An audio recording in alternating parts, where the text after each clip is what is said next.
বিদেশি খেলা সফটবলে উৎসাহ বাড়াচ্ছে স্কুল কলেজের ছাত্রছাত্রীদের মধ্যে।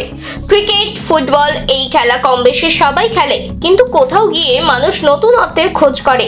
সেই রকমই এই সফটবল খেলা, যা এই দেশে মানুষের কাছে বেশ নতুনত্ব। হাওড়া জেলার শিবাজি স্পোর্টস একাডেমি এই বিদেশি খেলা সফটবলে প্রশিক্ষণ দিচ্ছে এবং এই স্পোর্টস একাডেমির কর্ণধার আমন গোস্বামী সন্তান স্নেহে সকলকে শেখাচ্ছেন এই খেলা, তাও খুব স্বল্প পারিশ্রমিকের বিনিময়ে। হাওড়া জেলার গ্রাম বাংলাতে এই খেলা আস্তে আস্তে ছড়িয়ে দিচ্ছে শিবাজি স্পোর্টস একাডেমি। সেই রকমই হাওড়া জগৎবল্লভপুরের মহাকালহাটে সানডে ক্লাবের মাঠেও শুরু হয়ে গেল সফটবল প্রশিক্ষণ দেওয়া এবং ক্লাবের সদস্যরা ভীষণ খুশি। এই রকম একটি খেলার প্রশিক্ষণ তাদের ক্লাবের মাঠে হওয়ায়। দাদা, বাংলায় শোনা যায় যে সব খেলার সেরা বাঙালির তুমি ফুটবল। ফুটবল বা ক্রিকেট শীতের দুপুর থেকে গ্রীষ্মের দুপুরে আমরা মাঠে ময়দানে বিভিন্ন জায়গায় দেখি, তবে সফটবল যেটা গ্রাম বাংলায় এখনও সেভাবে প্রচলিত নয়, মানুষ দেখতে চায় মোবাইলের মাধ্যমে বা ডিজিটাল যুগে অন্য মাধ্যম দিয়ে দেখতে পায়, সেটা আপনাদের ক্লাবের মাঠে এবার থেকে প্রশিক্ষণ দেবে শিবাজি স্পোর্টস একাডেমি। কতটা ভালো লাগা, কতটা আবেগ অনুভূতি, এই যে নতুন একটা খেলা সেটা আপনাদের মাঠে এবার থেকে প্রশিক্ষণ হবে? খুবই ভালো লাগছে নতুন একটা খেলা, কারণ বিশেষ করে গ্রাম বাংলার ছেলেরা ওই ক্রিকেট ফুটবল ছাড়া আর অন্য খেলার সঙ্গে খুব একটা পরিচিত নয়।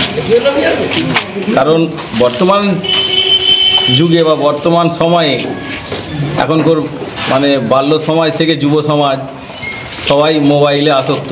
খেলাধুলা হয় গ্রাম বাংলায় হয় বলে মনেই হয় না, শহরের দিকে তবু হয়, কিন্তু গ্রাম বাংলার ছেলেরা খেলাধুলায় অনেক পিছিয়ে পড়ছে। সেই মতো সময়ে এই উদ্যোগকে খুবই স্বাগত জানাই। আমাদের খুবই ভালো লাগছে। এই মহাকালহাটি সানডে ক্লাব আজ থেকে শুরু হলো সফটবল। আগামী দিনে এরা খেলাটাকে চালিয়ে যাবে, আরও ভালো জায়গায় উন্নীত করবে নিজেদেরকে, এই কামনা রইল, এই শুভকামনা আমার ক্লাবের তরফ থেকে রইল।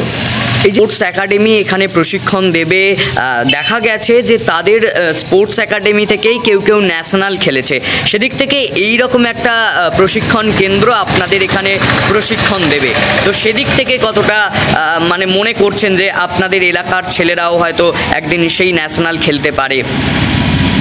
হ্যাঁ, এক্ষেত্রে অসংখ্য ধন্যবাদ শিবাজি স্পোর্টস একাডেমিকে। ওনারা আমাদের এখানে সুযোগ করে দিচ্ছেন আমাদের ছেলেদের, যে এখান থেকে প্রতিভা খোঁজার যে একটা প্রচেষ্টা উনি চালাচ্ছেন। আমি অনেক আশাবাদী আগামী দিনে আমাদের এখান থেকেও কেউ না কেউ ন্যাশনাল খেলবে বা আন্তর্জাতিক স্তরেও খেলবে, এই আশা রাখি। আপনাদের ক্লাব থেকে কি কোনো সহযোগিতা করা হবে এই খেলার জন্য, যে মাঠ দিয়ে বা বিভিন্ন সময় বিভিন্ন বলা চলে যে শারীরিক পরিশ্রমের মধ্য দিয়েও কি সহযোগিতা করা হবে? একদম, আমরা 100% স্পোর্টস একাডেমির সাথে আছি। আমরা যত রকম পারি সহযোগিতা করব, আগামী দিনেও করব, এখনও আমরা করছি।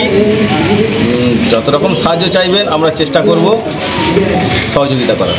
এই যে আপনি যেটা বললেন যে ফোনে আজকালকার দিনে আসক্ত, ফোন ছেড়ে মাঠে আসো বলা চলে, তো আপনার এলাকার ছেলেদের উদ্দেশ্যে কি বলবেন? হ্যাঁ, এলাকার ছেলেদের বলবো যে মোবাইলে আবদ্ধ না থেকে বা মোবাইলে আসক্তি কাটিয়ে খেলার মাঠে ফিরে আসো, খেলার মাঠকে উজ্জীবিত করো।